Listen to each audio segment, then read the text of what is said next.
Hey everybody, Melanie here. I just want to jump on here today and talk about forgiveness. Have you ever had somebody do something so horrible and horrendous to you that you felt like you just cannot forgive them? Have you? How did you navigate that? Well, I'm going to tell you how I navigated one of the most difficult situations that I have encountered in my life today. And I'm almost 50, and this situation was like off the chain, off the chain, okay? I could have lost my mind. I could have lost, I mean, everything. Some people wind up in mental institutions and in straitjackets dealing with the stuff that I had to deal with. But I thank God that that was not my story. And I thank God for helping me to be able to have a heart that actually forgave these people. And I'm going to just jump right in. And I'm not, coming on here to bash them because I have truly forgiven them. But this is my story to tell. I'm going to tell it, and I hope that someone else is encouraged through my story to go ahead and forgive, because forgiveness is for you. Forgiveness is for you. You cannot walk around harboring all of that anger and resentment and just all of that is vile and it's nasty, and it shows up and it will affect you in your everyday life. You have to forgive and you have to move on. So here's my story. Years ago, I was married. I was in an abusive marriage. It was very toxic, and I moved to a different state with this ex-husband of mine. He had family in this state. I didn't. I didn't know anyone. He introduced me to a young lady who was also the mother of his niece, and I just, we clicked. We clicked. We really got along. We got along well. I felt like she was a good friend to me.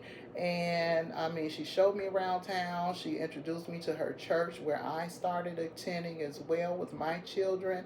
I moved there with four children that weren't his. And we didn't have any children together at the time. So yeah, so we moved, started our new life in this different state where his family was. I moved away from everything and everyone that I knew and loved. So, like I said, me and this young lady, we got along well. And as the months progressed, our marriage became more and more toxic. Verbally, physical abuse, all of that was going on. And I just, got to the point where I'm like, okay, hey, enough is enough. I gotta go. I can't deal with them no more. Gotta go. But I'm telling this young lady everything that's going on in my relationship. I'm confiding in her, trusting her, and you all know the rest of the story. Found out they had started messing around. So yeah, that started happening. I was pregnant at the time when I found out they were doing what they were doing. It was very hurtful. I didn't know what to do. I didn't know what to do. I'm like, okay, this is crazy. Like my husband and someone who I consider as a good friend, somebody I can confide in, tell her, the deepest things that I'm going through, and she's using that as ammunition to, do what she did. So, yeah, so that happened. And like I said, it was a very difficult time for me because I was pregnant at the time with our daughter. And I felt like, how can I be, a married woman going through this? I'm pregnant, and my husband is over there with my so called friend, and I'm not getting the support that I need during my pregnancy from my husband because he doesn't want to offend his girlfriend. All of that sounds crazy. So, anyway, we went through that. We got through that. I went through a period where I'm like, Lord, what am I gonna do? I can't go crazy. I cannot lose my mind. I cannot. I have too many people depending on me, and I cannot wind up in a straitjacket in a mental institution over this mess, because that's exactly what it was. It was mess. It was mess, and it was meant to break me. And I was determined that I would not be broken. What I did, I leaned in and I started praying like never before. I just asked the Lord, Lord, help me. Please help me. I started buying every book I could that was inspirational. Back then, I had a whole collection of books. T.D. Jakes, Creflo Dollar, Taffy Dollar, Sarita Jakes, anybody, oh, Joyce Meyer, anybody I could get my hands on who was relevant at that time back then, 20 something years ago. They were putting books out like Skittles, and I was just getting them all and reading them all. And I just needed something to fill me up, throughout that whole process. Something had to fill me up instead of hate, anger, and resentment. I couldn't let that sit and fester, because it's not good to sit and fester with that, because the thoughts that you will have, it can only turn violent and deadly, at a certain point. If I would have sat and let that just sit and, fester and marinate and think about that and think on that day and night, I wouldn't be here today if I just sat there and let that happen. So I just thank God for putting it in me to have a mind to want to move on past that toxic mess and go on with my life. So throughout that whole process, finding out, what they were doing, I'm like, okay, cool, whatever. Um, I had my daughter. We still had a lot of toxic mess going on. We wound up divorcing. I filed for divorce twice, okay? My grandmother, rest her soul, she paid for the divorce. It was only $300 back then. Um, they wouldn't let me get a divorce while I was pregnant. I was trying to get a divorce while I was pregnant, and they had something in that state where they were like, okay, no, we want the child to be legitimate, so you can't even divorce while you're pregnant. We're going to wait till the child is born. So I'm like, okay, cool. I had to stay married to him longer. So we got the divorce, went our separate ways. I had an altercation with the young lady. I cursed her out. I cursed her out. Now, this is coming from somebody who used to not really, curse at all.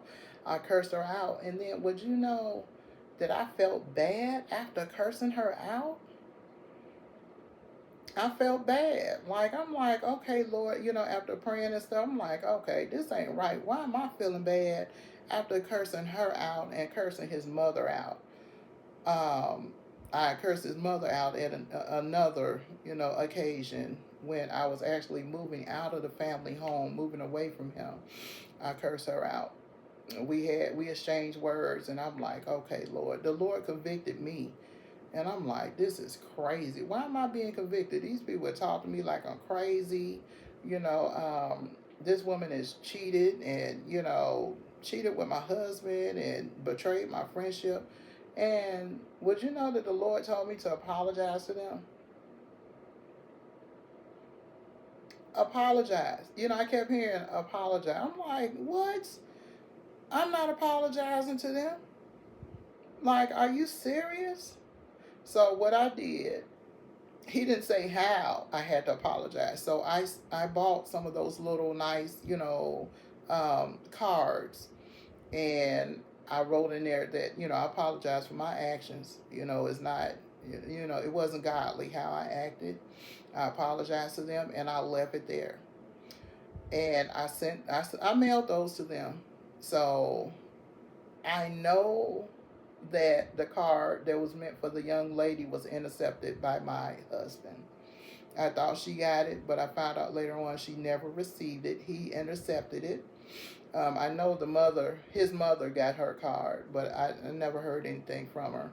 But I had to do what I was told to do, and help facilitate my healing throughout that journey and that process. So that's enough of that. So it's just something, yeah, it still blows my mind today just to know that I had to be the one to apologize, even though I felt like they had done the most. I had to apologize. Ain't that a trip? So, okay, apologies, done that. Years down the road, um, my daughter and her dad reconnected, because once I moved from that state, first, let me back up. I remarried after divorcing him. I remarried to a man that I met at church, and he moved me from that state back around my family. Yeah, he moved me to where my family was, and I forwarded all of my mail to a different state where one of my sisters resides, so he could never find me because he was so abusive. I didn't want to deal with him. He had taken me through court and stuff, trying to act like he really was concerned about our daughter when he really was concerned about the child support that he was ordered to pay. That's the only time he would pop up is when they would take his income tax check, and demand to his visitations. That's when he would pop up and resurface. So I'm like, okay, he's not going to find me. So for 8 years after moving, he couldn't find me. He didn't find me. So finally, I get a letter in the mail in a new state that I'm in. It's him. It's him. And so that's how he found me, and we reconnected. Everything was cool though. Everything was cool. Everything was water under the bridge. He reconnected with his daughter, which was good because she needed to know him for herself. And I never discouraged that. Once it happened, my prayer was, Lord, whenever the time is right, let it happen that they reconnect. But while we were going through all that toxic mess, it was not the right time. So he popped up, they reconnected, they formed, the relationship that they have. And from then, this young lady, she was in the picture. They were married at the time. And we had to have, some communication because my daughter started, going over to where they were. He moved closer to the state that we currently resided in, and my daughter started visiting. So that happened. She also went to the state where he moved us to. She visited there. Um, so with that being said, me and this young lady, we had to communicate at some point. It was very brief and basic, like what does, my daughter need? How is she doing? Things like that. But we never got into any, deep conversations. So years away from that, my daughter, she's now grown. Um, I kept hearing something, me and this young lady who used to be my friend, we didn't talk. We didn't talk. We didn't have a friendship. It was cordial at best. It was just cordial. So I kept hearing, throughout prayer, I kept hearing, you need to contact her. And I'm like, why do I need to contact her? Like, this is crazy. Is this my thoughts? Like, sometimes it's really difficult if you're not used to hearing the voice of God. It's difficult to discern, like are these my thoughts, or what? Why am I even thinking about her? Like what's going on? She's not my friend. Why am I thinking about her? It's been almost 20 years. Like what's going on here? So I kept hearing the same message. Contact her. Tell her she hasn't been forgotten. Tell her she's been forgiven. And I'm like, what? I'm like, this is just crazy. Like, what? Why am I contacting this lady that I don't even talk to? So it was 3 different occasions that I heard this, like weeks apart. And I'm like, okay, this is the third time this woman has been on my mind. I'm gonna go ahead and send her a message through Facebook Messenger. So that's what I did. I sent her a message. I'm like, look, I know this is weird. I know we don't talk, but this is what I keep hearing to tell you. She she contacted me maybe a week later, and basically, it just confirmed that I was hearing God speaking to me. And she told me that she was going to drive her car off of a bridge at the moment that she received the message that I sent. And the message that I sent let her know that God was truly talking to her and trying to get her attention. She said she would not have received the message from anybody else had they sent it. But since I sent it, she received it. And she knew that God was talking to her and trying to get her attention. She called me through Facebook Messenger. We talked, we prayed, we cried. It was a time of refreshing for her. And it was just really eye opening as to how God will work in mysterious ways. She was very apologetic for everything that she had done and her participation and what happened with my marriage. She was very apologetic, and I just really can't put into words how she was just really sorry about the whole situation, and she didn't even know how I could find it in my heart to even forgive her. I told her I forgave you years ago. Now it's up to you to forgive yourself. You can't harbor all of that. I've forgiven you. You've asked for forgiveness from God. Forgive yourself and move on. Don't be tied to what you think other people are thinking about you at this point. It's done. It's water under the bridge. I forgive you. God forgives you. Forgive yourself. And I think that was the hardest thing for her to do, is to forgive herself. Not to mention that she was still going through the exact same stuff that he put me through. She was going through it when we reconnected. She was going through it. And I'm thankful that God allowed me to be able to speak into her life and to be able to pray with her and sincerely mean it, and to be sincere and mean it. I felt for her. I felt for her. And I encouraged her to remove herself from the situation. Remove herself. Free herself from that situation. Because it didn't make sense that after 20 something years, it was still going on. She wasn't happy. She was miserable. And it's really sad, the outcome of the situation. But I just want to tell you that you can forgive. You have to dig in. You have to put yourself in a place of prayer. You have to focus on the good and not the negative. You got to release all of that anger and resentment. I just I'm just thankful, and I'm still in awe of how God reached out to me to be the vessel to speak into her. It saddens me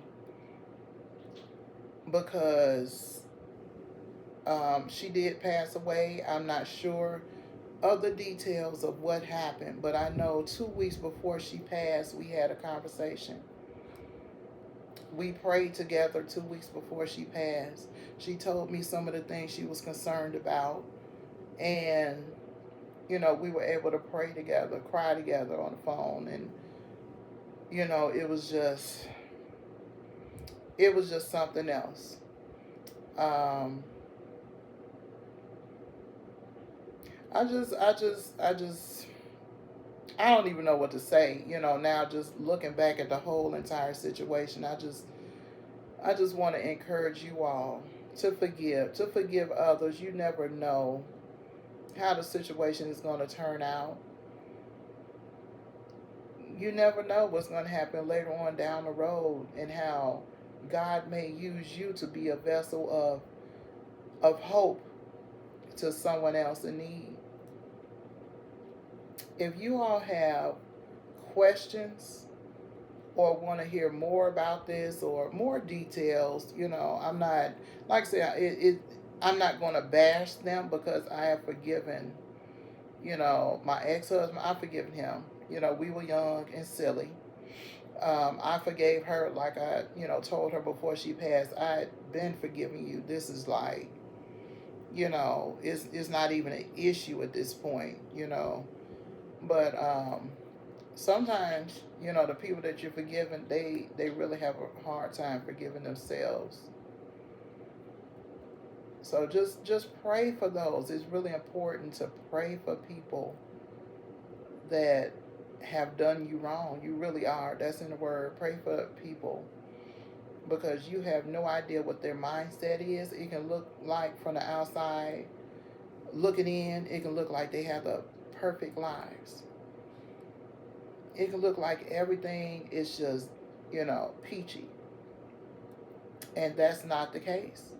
Because for a long time, even while I wasn't in communication with my ex husband and he didn't know where I was with my daughter, our daughter, I had access to know where he was. I knew how he was living. Um, and I'm like, man, they got it going on. They got this beautiful home, nice vehicles. They got this, they got that. But they weren't happy. They weren't happy. Um, yeah, I would just like to say, yeah, just forgive yourselves. If you've been on the other end of this situation and you have participated in bringing extreme hurt or pain to someone else, you need to apologize. You do. I'm going to keep it real. You need to apologize. Even if the person does not accept your apology, you need to apologize. You need to repent. And then you need to forgive yourself. And don't do it again. That's the thing. Don't do it again. Learn from the experience and do not do it again because it's not fun and it does not feel good. And I mean, furthermore, I like to say, not throwing shade, but God ain't sending you nobody else's husband. Whether he was a good husband, bad husband, or whatever. If he's somebody else's husband, he's off limits. He's not your man. He shouldn't be your man. That's not your husband. You shouldn't be planning a wedding to someone else's husband while he's still married. All of that. It's just the world we live in today, people are simply delusional. Delusional. And how they think the outcome is going to be in their favor, I don't know. So, like I said, if you all would like to comment, you would like for me to go live so you can ask me questions up close and personal, I'm down for it. Just let me know and I'll schedule that as well. But I just want you all to be blessed and be encouraged. Be blessed and be encouraged. And if you've made some mistakes, repent, apologize, and move on and don't do it again. So like, subscribe, be blessed, and forgive.